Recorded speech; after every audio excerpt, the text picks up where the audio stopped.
o gênio céltico e o mundo invisível. Leon Denis. Apresentação. O Centro Espírita Leon Denis, dando prosseguimento à divulgação da obra de seu patrono, lança o Gênio Céltico e o Mundo Invisível, último trabalho literário feito por Leon Denis.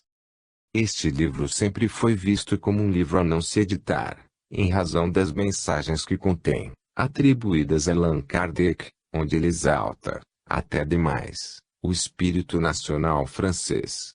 Não vemos esse comportamento nos escritos de Kardec como codificador. Nesses ele se mantém acima das questões de país ou de raça e em nenhum momento faz apologia de assuntos nacionalistas. Essa já não era a posição de Denis, que, apesar de seu universalismo, sempre que pôde exaltou o espírito pátrio, mesmo que fosse para falar da situação pública da França de sua época.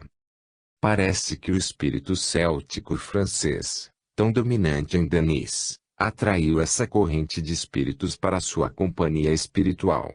Aliás, diz-nos Gaston Luce, seu biógrafo, no capítulo V do seu livro Leon Denis, o apóstolo do espiritismo, sua vida, sua obra, que Denis afirmava sobre a tradição céltica.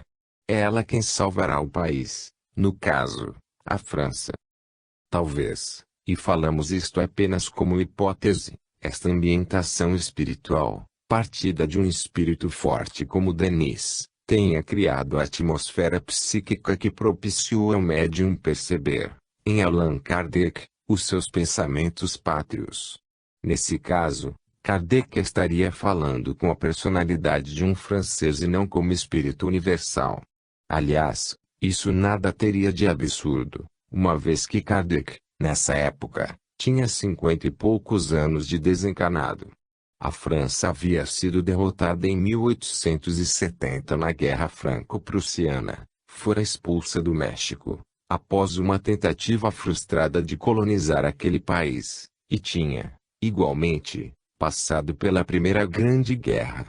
Também, nesse espaço de tempo, o país atravessara graves problemas sociais. Não seria de todo impossível que Kardec recordasse sua origem, mesmo sendo um apóstolo da humanidade. De qualquer modo, compete ao leitor analisar e tirar suas próprias conclusões. Ao CELD coube a tarefa da publicação da obra, e isso fizemos sob grandes dificuldades, acima mesmo das normais em uma editora espírita. Agradecemos ao tradutor, o confrade Cícero Pimentel, pelo seu laborioso trabalho e também pela sua paciência em ver o livro tão demoradamente publicado. Deus nos abençoe a tarefa de divulgar. Altivo Carissimi Pampiro, apresentação da primeira edição de janeiro de 1995. Nota explicativa. Esta é a obra póstuma do mestre Leon Denis, de grande valor histórico e cultural para a doutrina espírita, pois representa uma introdução ao chamado espiritismo druídico, ou celtespiritismo, como achamos melhor chamar, isto é, o estudo das relações entre o espiritismo e o celtismo, aí incluído o druidismo. O saudoso professor Herculano Pires, na sua obra O Centro Espírita, diz: poucos espíritas sabem das ligações do mundo celta com o espiritismo. Historicamente essas ligações decorrem das semelhanças doutrinárias entre o espiritismo e o druidismo, a religião dos celtas. Também na apresentação do livro Leon Denis, o apóstolo do espiritismo. Sua vida, sua obra, assim se expressou o professor Herculano Pires. Kardec iniciou e Denis desenvolveu os estudos sobre as ligações históricas e espirituais do druidismo com o espiritismo. Realmente, vamos encontrar na Revue Spirit, o longo artigo Espiritismo entre os Druidas. Coube a Leon Denis desenvolver esse estudo em várias partes de suas obras, como em Joana d'Arc, Médium, Depois da Morte, O Mundo Invisível e a Guerra, etc., culminando com o Gênio Céltico e o Mundo Invisível. No Brasil, poucos escritores trataram desse assunto, por exemplo, Bezerra de Menezes, em A Doutrina Espírita como Filosofia Teogônica, Pedro Granja, em Afinal, Quem somos? E o Wallace Leal, no prefácio de sua tradução de Leon Denis na Intimidade. Por isso, com razão, o professor Herculano Pires, na crônica inserida na sua obra O Infinito e o Finito, aconselhou a tradução do gênio céltico e o mundo invisível. Finalmente, nosso preito de gratidão ao saudoso João Teixeira de Paula, que nos cedeu a cópia desta obra para tradução, ao Dr. Wilson Ferreira de Melo, ao escritor Hermínio C. Miranda e a outros pelo apoio moral que nos foi dado.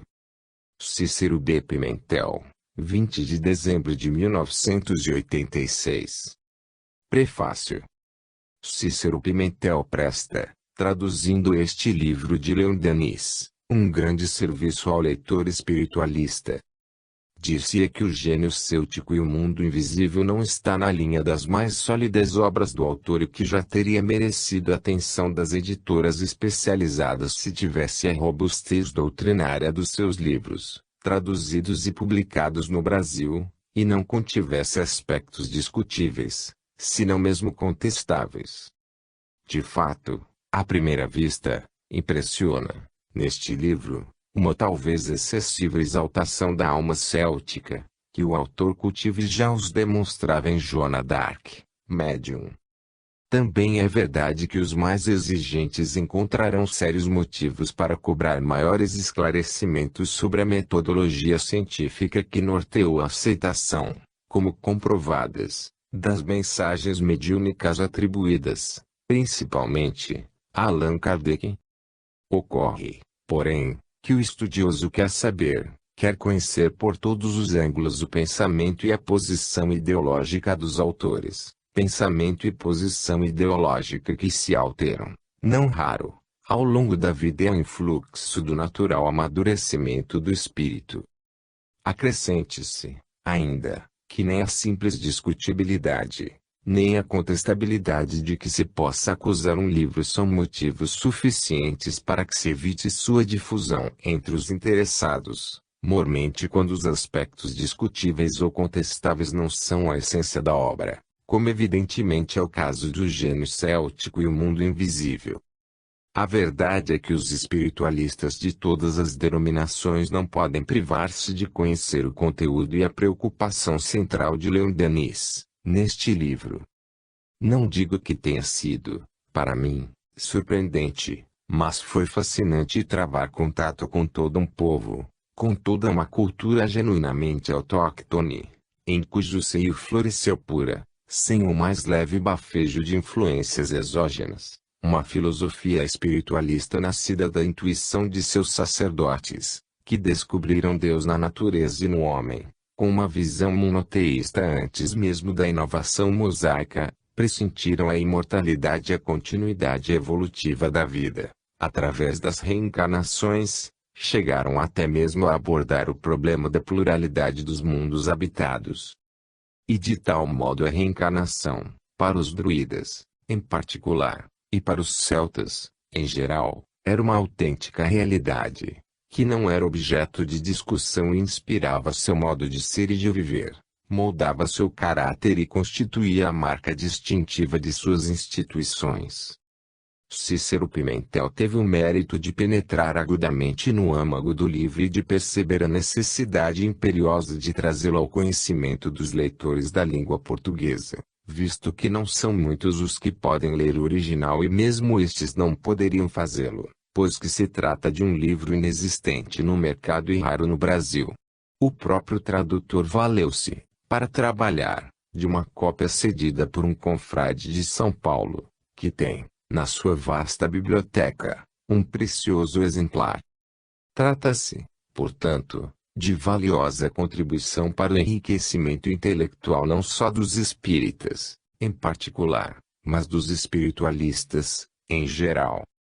Passar, aqui, a uma apreciação mais profunda da obra seria impraticável, dado o espaço limitado de que dispomos, além de desnecessário, se não impertinente, pois não me cabe orientar o discernimento de um público altamente selecionado, afeito ao trato com os temas da natureza do aqui versado e, certamente, já familiarizado com o autor, amplamente conhecido entre nós.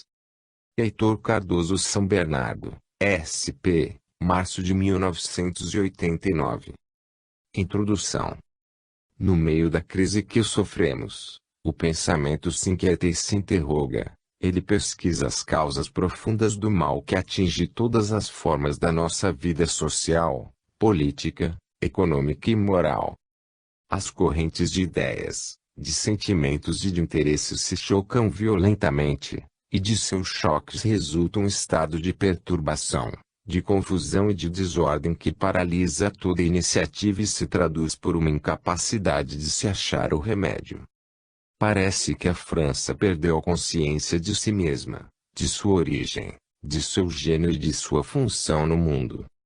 Enquanto outras raças, essencialmente realistas, procuram um objetivo, tanto mais preciso e mais bem determinado quanto mais material, a França sempre hesitou, no curso de sua história, entre duas concepções opostas.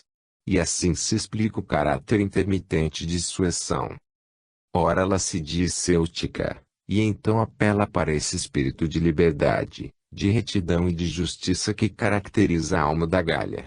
E a intervenção desta, ao despertar de seu gênio, que é preciso atribuir à instituição das comunas da Idade Média e à obra da Revolução. Ora ela se crê latina, e desde então vão reaparecer todas as formas de opressão monárquica ou teocrática, a centralização burocrática e administrativa, imitada dos romanos, com as habilidades, os subterfúgios de sua política e de seus vícios, a corrupção dos povos envelhecidos. Acrescentai, independente dessas concepções, a indiferença das massas, a sua ignorância das tradições, a perda de todo o ideal. É às alternâncias dessas duas correntes que é preciso atribuir a hesitação do pensamento francês, os desníveis, as bruscas reviravoltas de sua ação através da história.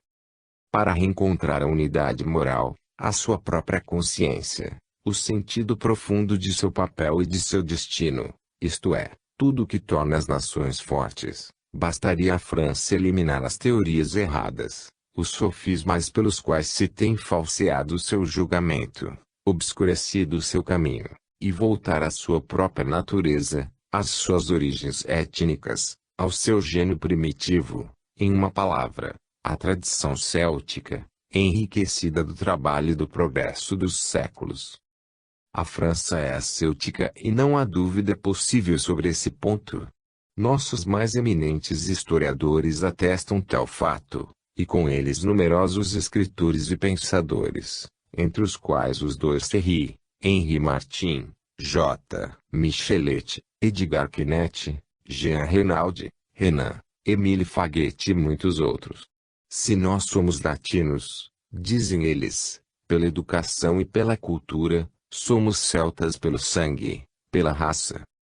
Darbois de Jubainville sempre nos repetiu, tanto nos seus cursos no Colégio de França, como nos seus livros, há 90% de sangue gaulês nas veias dos franceses. Com efeito, se consultarmos a história, veremos que, após a queda do Império, os romanos, em massa, ultrapassaram os Alpes e ficaram muito pouco na Gália. As invasões germânicas passaram como trombas d'água sobre nosso país. Somente os francos, os visigodos e os burgundes fixaram-se por muito tempo para se fundirem com os elementos autóctones.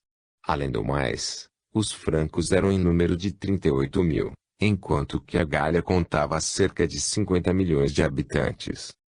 Pode-se questionar como uma vasta terra pôde ser conquistada com tão fracos meios. Essa questão, Ed.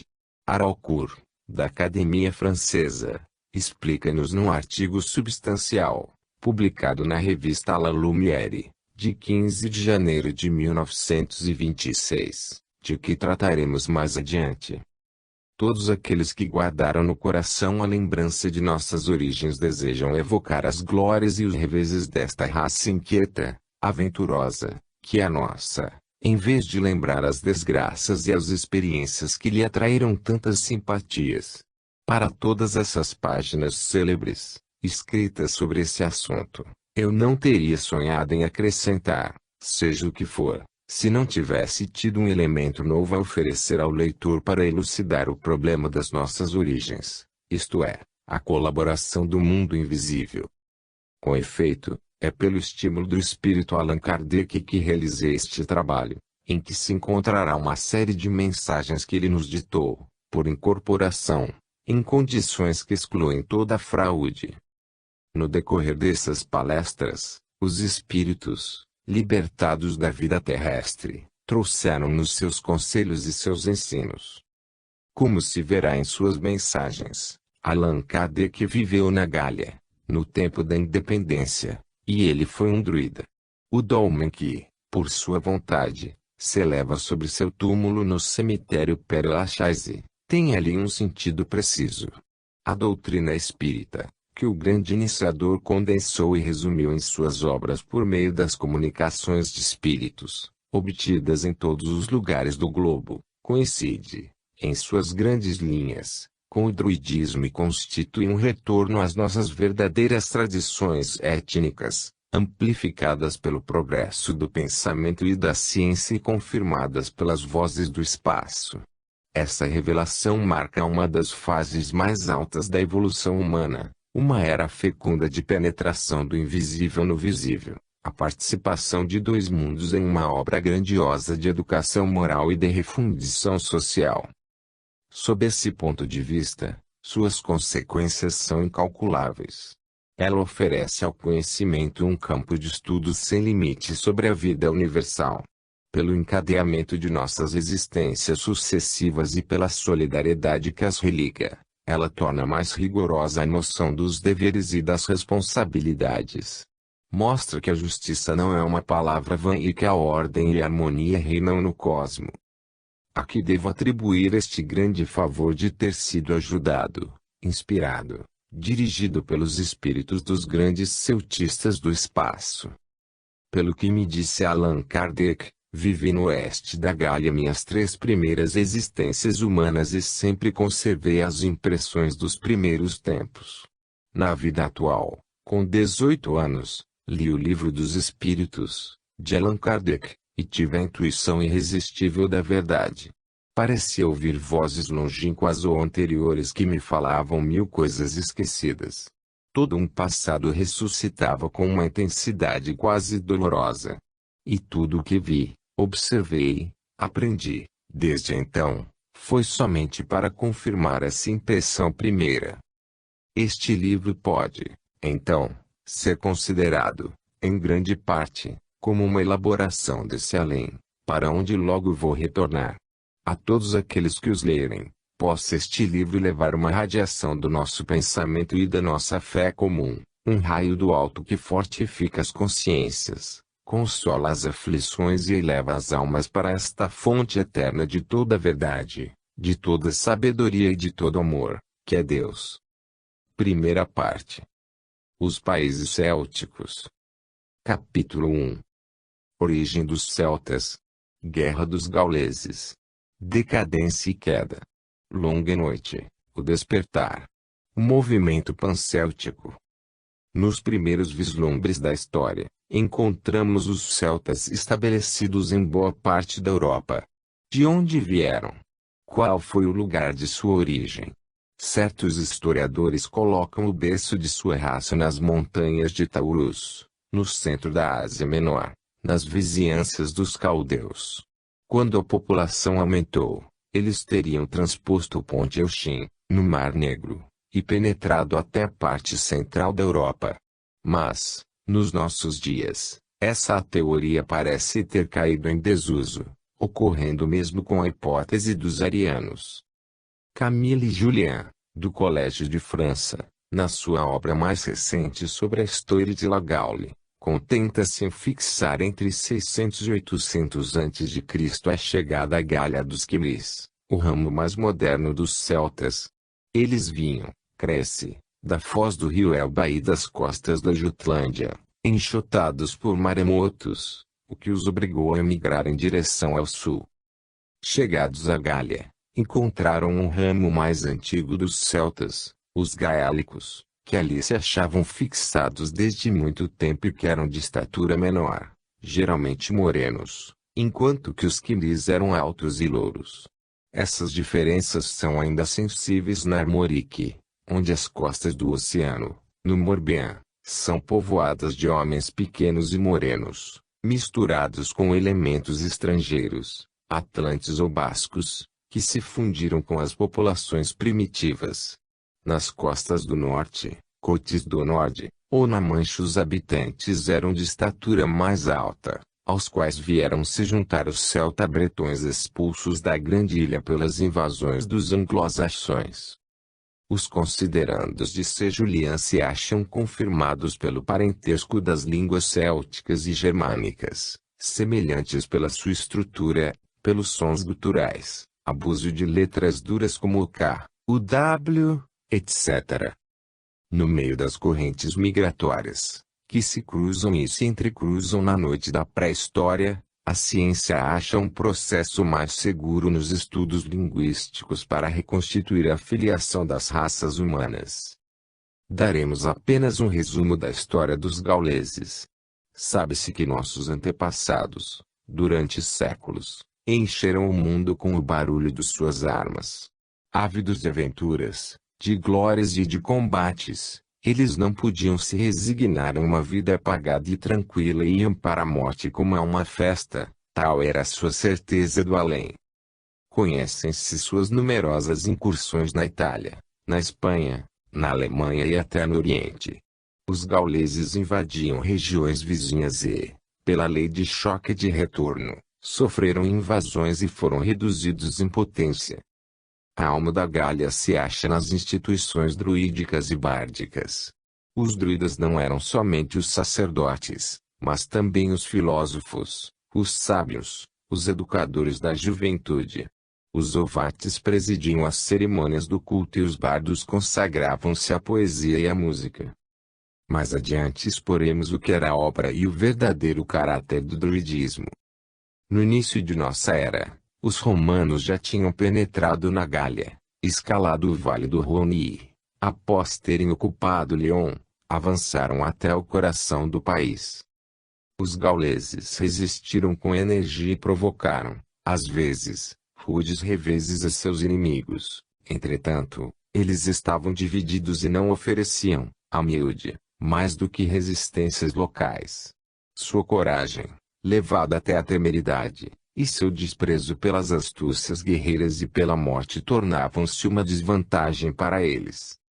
Combatiam em desordem, nus até a cintura, com armas mal preparadas, contra adversários cobertos de ferro, astuciosos e desleais, fortemente disciplinados e abastecidos de um material considerável para a época. Vercingetorix, o grande chefe arveno, sustentado pelo poderio dos druidas, conseguiu, certa vez, sublevar toda a Gália contra César, e uma luta grandiosa teve lugar. Educado pelos bardos, Vercingetorix tinha em parte as qualidades que se impõem à admiração dos homens e os levam à obediência e ao respeito. Seu amor pela Gália aumentava com o progresso crescente dos exércitos romanos. Que diferença entre Vercingetorix e César! O herói gaulês, cheio de fé na potência invisível que governa os mundos, sustentado por sua crença nas vidas futuras, tinha por regra de conduta o dever, por ideal a grandeza e a liberdade de seu país. César, profundamente céptico, só acreditava na fortuna. Tudo nesse homem era astúcia e cálculo, uma sede intensa de dominação o devorava. Após uma vida de cessos, crivado de dívidas, ele veio a Gália procurar na guerra os meios de elevar seu crédito. Ele cobiçava de preferência as cidades ricas e, após tê-las entregue à pilhagem, viam-se longos comboios se encaminharem para a Itália, levando ouro gaulês aos credores de César. É necessário lembrar que, em nome do patriotismo, César perjurou, negou as liberdades romanas e oprimiu seu país. Certamente não negaremos o gênio político e militar de César, mas devemos, na verdade, lembrar que esse gênio era marcado por vícios vergonhosos. E é nos escritos desse inimigo da Gália que se vai sempre procurar a verdade histórica. É nos seus comentários, escritos sob a inspiração do ódio, com a intenção evidente de se realçar ante os olhos de seus concidadãos, que se estuda a história da Guerra das Gálias. Mas, dois autores romanos, Polion e Suetônio, confessam que essa obra está cheia de inexatidões, de erros voluntários. Em resumo, os gauleses, ardentes, entusiastas, impressionáveis, tinham se beneficiado da corrente céltica, dessa grande corrente, veículo das altas inspirações, que, desde os primeiros tempos, tinham influenciado todo o nordeste da Europa. Eles foram impregnados pelos eflúvios magnéticos do solo, desses elementos que, em todas as regiões da Terra, caracterizam e diferenciam as raças humanas. Mas seu ardor juvenil, sua paixão pelas armas e pelos combates os tinham levado muito longe, e as perturbações causadas à ordem e à marcha regular das coisas retornaram pesadamente sobre eles, em virtude dessa lei soberana que reconduz aos indivíduos, como aos povos, todas as consequências das obras que eles executaram. Porque tudo o que fazemos pesa sobre nós, através dos tempos, na forma de chuvas ou de raios, de alegrias ou de dores, e a dor não é o agente menos eficaz da educação das almas e da evolução das sociedades. O druidismo se aplicava sobretudo a desenvolver a personalidade humana, em vista da evolução que lhe é destinada. Ele cultivava as qualidades ativas, o espírito de iniciativa, a energia, a coragem, tudo o que permite afrontar as provas, a adversidade, a morte com uma inflexível segurança. Esse ensino desenvolvia, no mais alto grau, entre os homens o sentimento do direito, da independência e da liberdade. Em compensação, ele era censurado por ter negligenciado em demasia as qualidades passivas e os sentimentos afetivos. Os gauleses eram iguais e livres, mas eles não tinham uma consciência suficiente dessa fraternidade universal que assegura a unidade de um grande país e constitui sua salvaguarda na hora de perigo. O druidismo tinha necessidade desse complemento que o cristianismo de Jesus lhe proporcionou.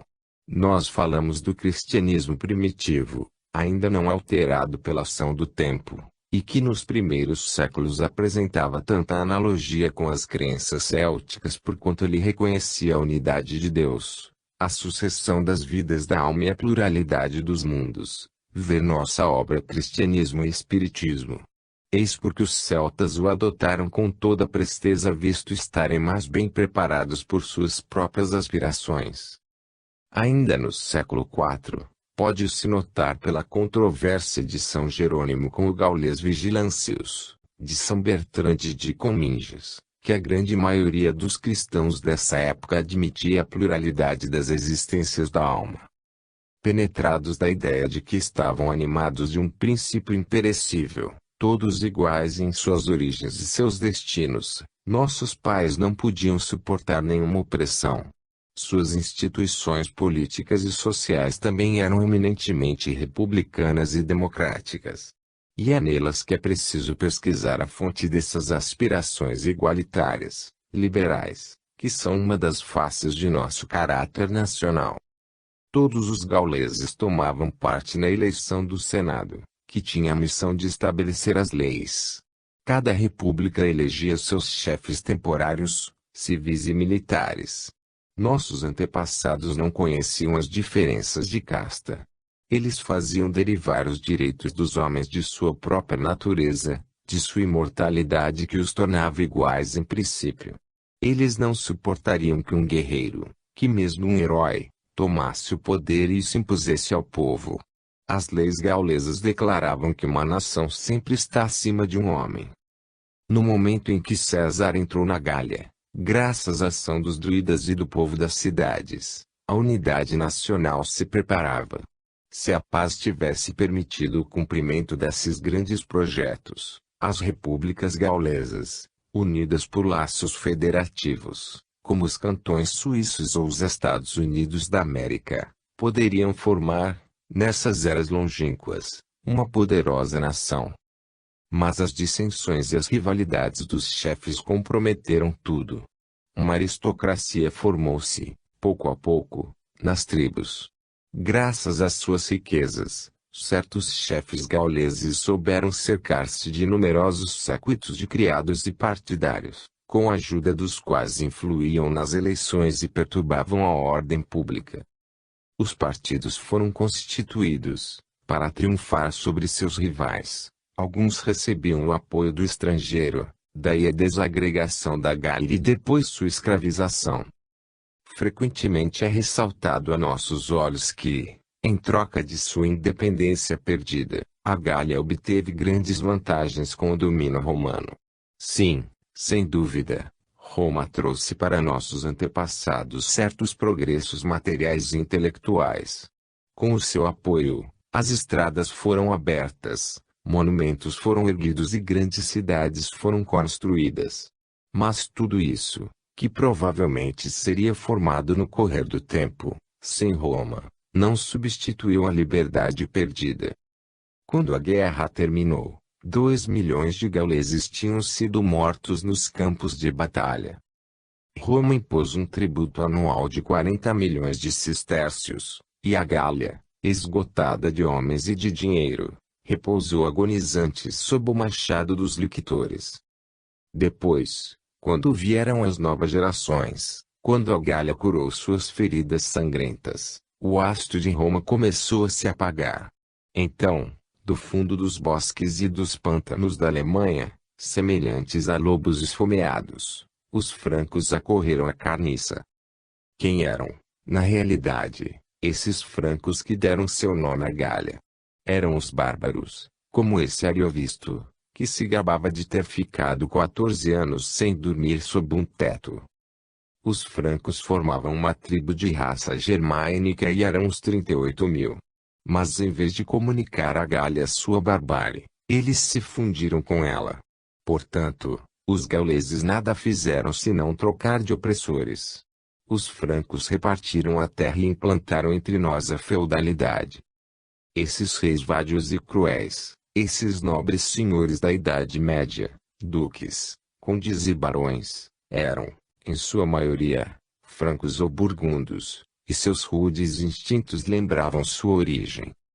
Se o domínio romano, que durou 4 séculos, trouxe à Gália alguns benefícios, de outro lado, sua administração rapinante foi sua ruína, destruindo toda a sua força de resistência. Euclide Araucourt, da Academia Francesa, nos explica num artigo, do qual citamos as linhas seguintes, publicadas em uma de nossas grandes revistas. É por causa deles, os romanos, e não pelos bárbaros, que a Gália está morta. Está morta por sua organização interior, que foi uma desorganização sistemática. Ela pereceu desgastada pelo funcionalismo e pelo imposto, enfraquecida pelas leis que corroíam sua riqueza, suprimiam seu trabalho e arruinavam sua produção. Os invasores vieram, em seguida, para acabar as obras dos legisladores. Quando se afirma que nossos antepassados foram os romanos ou os francos, devemos protestar com toda a nossa alma. Todas as grandes e nobres facetas do caráter nacional, herdamos dos gauleses. A generosidade, a simpatia pelos fracos e oprimidos nos vem deles. Essa força que nos faz lutar e sofrer pelas causas justas, sem esperança de retorno. Esse desinteresse que nos leva a sustentar os povos dominados nas suas reivindicações, essas tendências que não se encontram, em termos iguais, em nenhum outro povo, tudo isso nos vem de nossos pais heróicos. Apesar da longa ocupação romana, apesar da invasão dos bárbaros do norte, nosso caráter nacional está ainda impregnado do velho espírito céltico. O gênio da Gália vigia sempre nosso país. Durante a longa noite da Idade Média, o ideal céltico aparentemente foi esquecido, mas ele subsistiu e adormeceu na consciência popular. Os druidas e os bardos, expulsos da terra das Gálias, foram para a ilha da Bretanha. Na França, Os nobres e os senhores foram divididos em partidos rivais e se desgastaram em lutas internas. O povo pobre das cidades e dos campos foi entregue a uma pesada tarefa, absorvidos pelas preocupações materiais, sofrendo fome e miséria. O cristianismo, tendo penetrado na Gália, suavizou até certo ponto esses males. Ele representou benefício e progresso. A religião de Jesus se adaptou bem à fraqueza humana. Se a lei do amor e do sacrifício, que ela trazia, tivesse achado sua aplicação, podia ser suficiente para a salvação das almas e para a redenção da humanidade. Com a finalidade de aperfeiçoamento moral, a religião cristã reprimia a vontade, a paixão, o desejo, tudo que constitui o eu, o centro da personalidade. A doutrina céltica, pelo contrário, aplicava sem dar ao ser todo o seu poder de radiação, inspirando-se nessa lei de evolução que não tem limite, no qual a ascensão da alma é infinita. A alma cristã aspira ao repouso, à bem-aventurança no seio de Deus, mas a alma céltica se interessa em desenvolver seus poderes íntimos a fim de participar, numa medida crescente, de círculos em círculos, da vida e da obra universal. A alma cristã é mais amante, a alma céltica é mais viril. Uma procura ganhar o céu pela prática das virtudes, pela abnegação e pela renúncia. A outra quer conquistar o Guifide, colocando em ação as forças que adormecem nela. Mas ambas têm sede do infinito, da eternidade, do absoluto. A alma céltica acrescenta o sentido do invisível, a certeza do além e o culto fervoroso da natureza. Essas duas almas, porém, muitas vezes coexistem, ou melhor, se superpõem nos mesmos seres. É o caso para muitos de nossos compatriotas. Entre eles essas duas almas ainda se ignoram, mas se fundirão um dia. Será preciso lembrar que a doutrina do Cristo perdeu, em vários pontos, seu sentido primitivo. A França se achou ante um ensino teológico que tinha restringido todas as coisas, reduzindo as proporções da vida a uma única existência terrestre, muito desigual, conforme os indivíduos, para os fixar em seguida em uma imobilidade eterna. As perspectivas do inferno tornaram a morte mais temível. Elas fizeram de Deus um juiz cruel que, tendo criado um homem imperfeito, o punia por essa imperfeição sem reparação possível. E daí o progresso do ateísmo, do materialismo, que com o tempo fizeram da França uma nação em maioria céltica, desprovida de força moral, dessa fé robusta e esclarecida que torna o dever fácil, a prova suportável, e atribui à vida um fim prático de evolução e de aperfeiçoamento. O jugo feudal e teocrático durante longo tempo pesou sobre a França. Depois, chegou a hora em que ela retomou sua liberdade de pensar e de crer. Então, desejou-se passar pelo crivo toda a obra dos séculos e, sem verificar o que era bom e belo, sob o pretexto da crítica e da análise, foi realizado um trabalho ferrenho de desagregação. Em um dado momento, nada mais se via no domínio do pensamento, a não ser escombros, do que havia feito a grandeza do passado nada ficou de pé, e somente sobrou a poeira das ideias.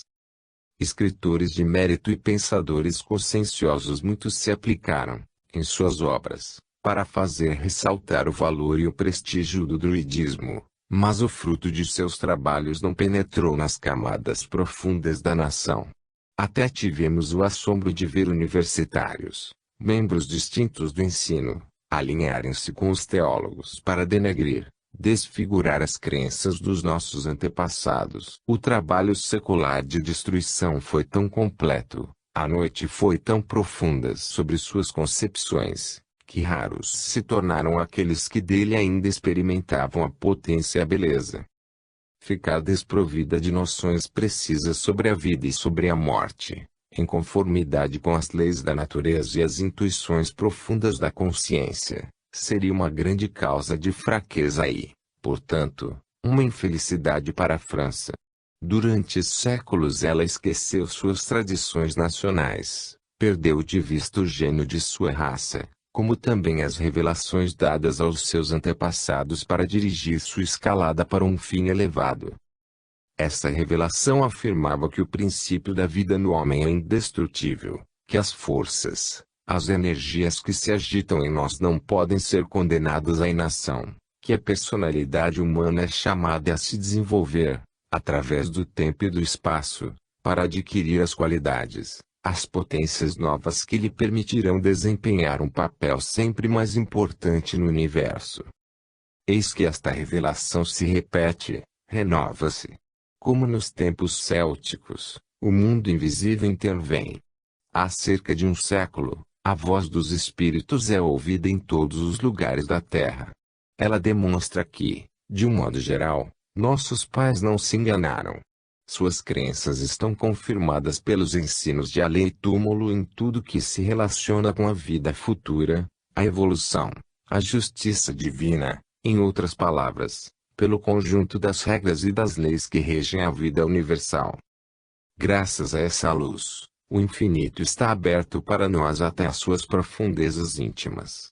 Em vez de um paraíso beato e de um inferno ridículo, entrevimos o imenso circuito dos mundos, que são as estações que a alma percorre na sua longa peregrinação, na sua ascensão para Deus, construindo e possuindo em si mesma sua felicidade e sua grandeza pelos méritos adquiridos.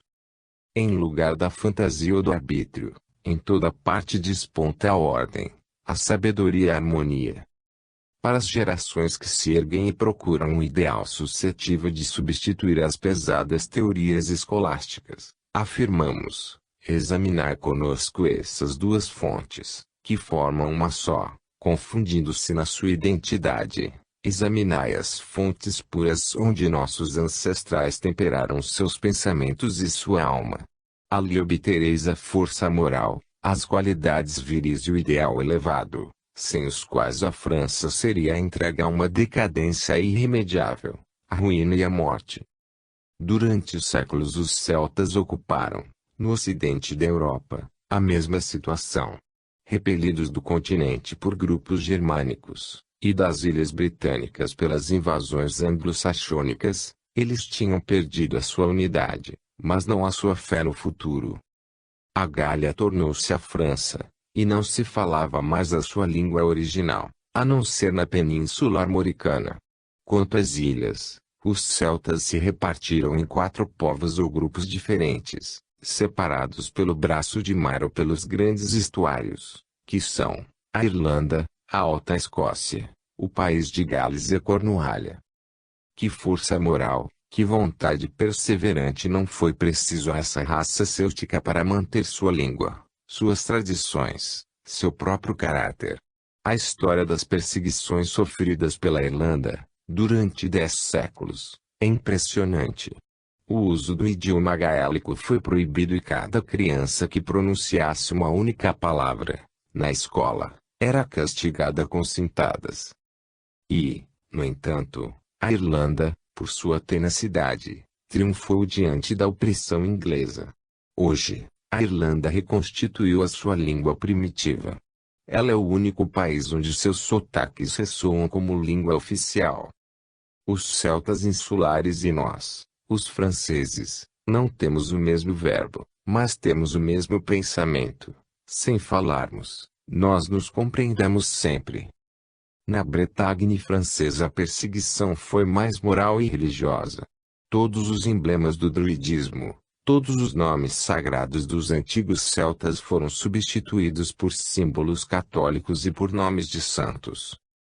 As menores lembranças do culto ancestral foram minuciosamente expurgadas. Nos tempos modernos, deve-se aos galeses o mérito de ter provocado o despertar da alma céltica, isto é, de ter dado impulso a uma corrente de opinião que, reaproximando as partes esparsas da raça, restabeleceu o contato entre elas. O movimento pancéltico, que tende a convergir para um fim comum os recursos e as forças dos 5 grupos célticos, nasceu no país de Gales no ano de 1850. Ele se desenvolveu rapidamente e suas consequências prometem ser vastas e profundas. Nos últimos 50 anos, Apesar da Primeira Guerra Mundial, a situação dos celtas mudou bastante. A Irlanda reconquistou a sua independência. O Principado de Gales e a Ilha de Man possuem sua plena autonomia. A Escócia trabalha eficazmente para realizar a sua. A Bretagne francesa é a única que ficou estacionária. O primeiro objetivo a atingir era a salvaguarda das línguas célticas, garantia de raça inteira. A Irlanda conseguiu isso. Os outros dialetos retomaram, também, força e vigor em seus ambientes respectivos. Os professores que os ensinam são subvencionados pela Liga Céltica. Esta suscitou uma unidade de impulsão, inicialmente literária e artística, mas que depois se tornou, pouco a pouco, filosófica e religiosa. Em 1570, uma assembleia solene, chamada Stafford, foi presidida por William Herbert, conde de Pembroke, o grande patrono da literatura galesa e o mesmo que fundou a célebre biblioteca de Neogales do Castelo de Raglan, destruída mais tarde por Cromwell. Em outra reunião, realizada em Beaupier, no ano de 1681, sob a direção de Sir Richard Basset, os membros do Congresso procederam a uma revisão completa dos antigos textos bárdicos, leis e tríades. As assembleias solenes são realizadas regularmente desde 1819. O Gorced, que as prepara, as organiza e assume a sua direção, é uma instituição livre, recrutada em todas as classes da sociedade. Foi, no princípio, uma corte de justiça mantida pelos druidas. Apesar de eclipses temporários e de perseguições, essa instituição se manteve através dos séculos e ainda ela, no momento atual, quem preside o movimento geral pancéltico. No século passado esse movimento aumentou e as assembleias solenes de Abergavenny, de Caermarthen, reuniam numerosos representantes das 5 grandes famílias célticas. Lamartine enviou sua adesão sob a forma de um poema, eis a sua primeira estrofe. E nós dizemos, ó, filhos das mesmas plagas, nós somos uma parte do velho gládio vencedor, olhai para nossos olhos, cabelos e faces, vós nos reconhecereis pelo aspecto do coração. Depois veio o Congresso de Saint-Brieuc, reunido pela convocação de Henri Martin, de H. de la Villemarquet e de um comitê de celtistas famosos. Outras delegações célticas atravessaram a Mancha para confraternizar com os bretões franceses. Em compensação, o Congresso de Cardiff recebeu a visita de 21 dos nossos compatriotas. Em 1897, delegados galeses foram enviados a Dublin para participar da restauração do Feiceiro. Na prefeitura de Dublin, sob a presidência do prefeito, Sir James Anderson, Lord Castleton, descendente de antigos reis celtas, falou estas palavras. A Liga Pancéltica, que tomou a iniciativa do Congresso, se propõe, unicamente, a reunir representantes celtas de todas as partes do mundo para manifestar a todos seu desejo de preservar sua nacionalidade e de cooperar para guardar e desenvolver os tesouros da língua, da literatura e da arte que lhes legaram seus antepassados comuns. As associações célticas foram fundadas na França. O ensino superior incluiu a história e a literatura céltica. Cadeiras especiais foram criadas na Sorbonne, no Colégio de França, em 1870, em Rennes e em Poitiers. A Revue Celtique foi publicada em Paris, e não foi extinta até o momento, estando sob a direção principal de Gaidos e de Darbois de Jobainville. Após a publicação das obras célebres de Henri Martin, Jean Reynaud Etterry, um marinheiro ilustre, o almirante Reveillery, pôde escrever.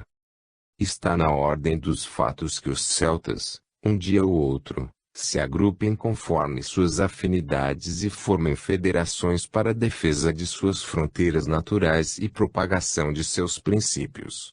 É preciso que o panceltismo se torne uma religião, uma fé. A obra de nossa época é dupla. Primeiro, A renovação da fé cristã é enxertada sobre a doutrina céltica da transmigração das almas, única doutrina capaz de satisfazer a inteligência pela crença no aperfeiçoamento indefinido da alma humana em uma série de vidas sucessivas. Segundo, a restauração da pátria céltica e a reunião em um único corpo de seus membros, hoje separados. A França enviou, muitas vezes, ilustres representantes a essas assembleias. Ali compareceram, sucessivamente, os senhores Henri Martin, Luzel, H. de Laville-Marquet, de Blois, de Bois-Rouvray, Rio de Francheville e, mais recentemente, Libras, Ligoffic, etc. Em todos os lugares, as delegações francesas foram recebidas com grande honra e hospedadas em castelos ou em ricas casas burguesas. Quando elas desfilavam nas ruas das antigas cidades galesas ou na entrada das assembleias, precedidas por seus tocadores de gaita de fole, tocando a área nacional galesa a Marcha dos Homens de Arleche, as multidões as ovacionavam. Portanto, que contraste com as delegações escocesas, compostas de pessoas de alta estatura, com suas possantes gaitas de fole, e como, perto delas, nossas gaitas de fole tinham fraca aparência. A propósito dessa Marcha dos Homens de Arleche, o Sr. Ligoffic lembra um fato histórico muito comovente. Na Batalha de Saint-Cast, quando a armada inglesa desembarcava nas costas da Bretanha, uma companhia de fuzileiros galeses avançou ao encontro dos homens do Duque de Aiguillon, que defendiam o solo nacional. Das fileiras desses homens se elevou um canto no qual os galeses reconheceram o hino céltico e, de imediato, pararam hesitantes, admirados. O oficial inglês que os comandava interpelou-os rudemente, dizendo: "Tendes medo?" "Não", responderam eles mas, pela área que essa gente canta, reconhecemos que são homens de nossa raça. Nós também somos bretões. A música celta, de uma melancolia penetrante, é rica e variada. Seus hinos, suas melodias, seus cantos populares são muito antigos e o Sr. Ligoffic foi levado a crer que os grandes compositores alemães se inspiraram nessas músicas. É certo que ainda morou durante muito tempo na Inglaterra e conheceu as melodias populares galesas e escocesas. Certos trechos de Haydn e de Mozart se assemelham, de muito perto, às áreas antigas que datam de 2 ou 3 séculos passados. Essas assembleias, pelo seu cerimonial, podiam parecer antiquadas e suscitar zombarias de certos críticos ignorantes. Mas eis o que escreveu a esse respeito uma testemunha ocular.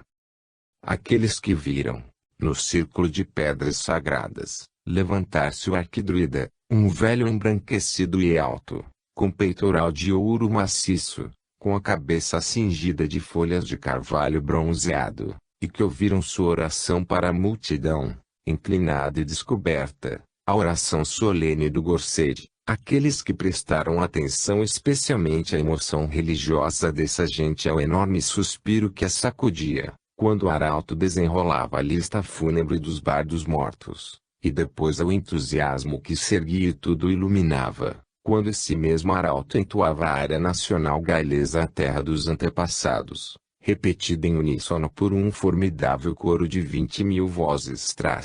Esses não mais sorriram do espetáculo e compreenderam a magia poderosa, a fascinação misteriosa que ele continua a exercer sobre a alma impressionável dos galeses.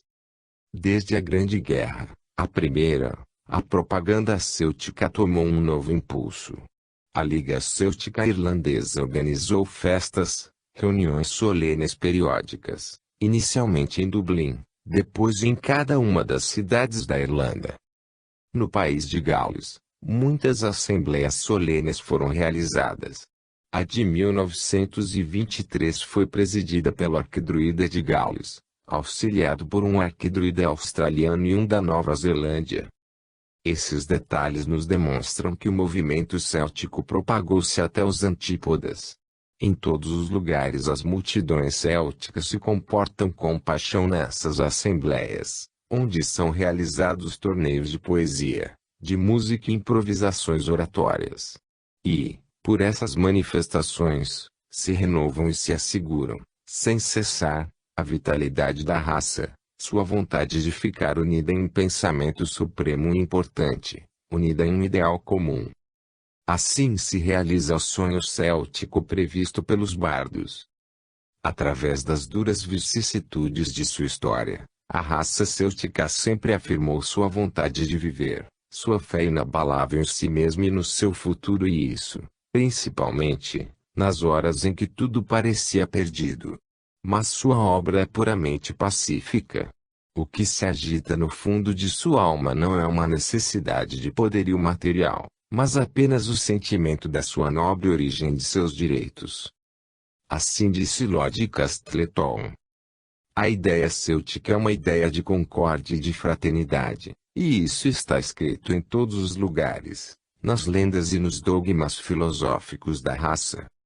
Todos os iniciados sabem que o celtismo renovador levará à Europa este complemento da ciência e da religião que lhe falta, isto é, um conhecimento maior do mundo invisível, da vida universal e de suas leis. Está aí, com efeito, o único meio de atenuar o declínio das raças brancas, orientando sua evolução em direção a um objetivo mais elevado e de melhores destinos. Capítulo 2. A Irlanda. A história da Irlanda, através dos séculos, tem sido um longo martirológio. As perseguições sofridas obrigaram a metade da população a se expatriar, em busca de terra distante, deixando a ilha verdejante, tão cara para os corações célticos. Em menos de um século, a população caiu de 8 para 4 milhões de habitantes. É desde essa época que se encontram os celtas em todas as partes do mundo. Essa ilha é, entretanto, como vimos, o único país onde a língua céltica se revestiu de um caráter e de uma forma oficial. Rica, maleável, variada nas suas expressões, essa língua deu origem a uma literatura rica, na qual se reflete toda a alma irlandesa, móvel, impressionável, sensível ao excesso e apaixonada por todas as grandes causas. Frequentei, durante certo tempo, no Colégio de França, o curso de literatura céltica, de Darbois de Jubainville. Havia entre nós muitos irlandeses que ouviam, com avidez, a narração das proezas de seu herói nacional, Coulain.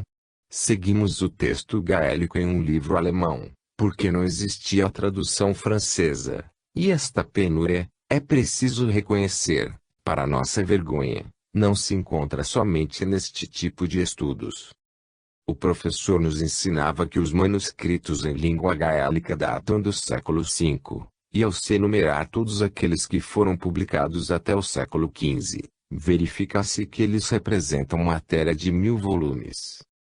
Dessa obra volumosa brotam duas grandes fontes de inspiração, as quais os escritores irlandeses sempre consultam. Inicialmente, são as epopeias primitivas, coletâneas de feitos históricos relativos à luta, longa e comovente, dos insulares contra os saxões invasores e opressores. É daí que os combatentes da última guerra da independência retiravam os exemplos e a lembrança que inflamavam sua coragem e sustentavam seu entusiasmo patriótico.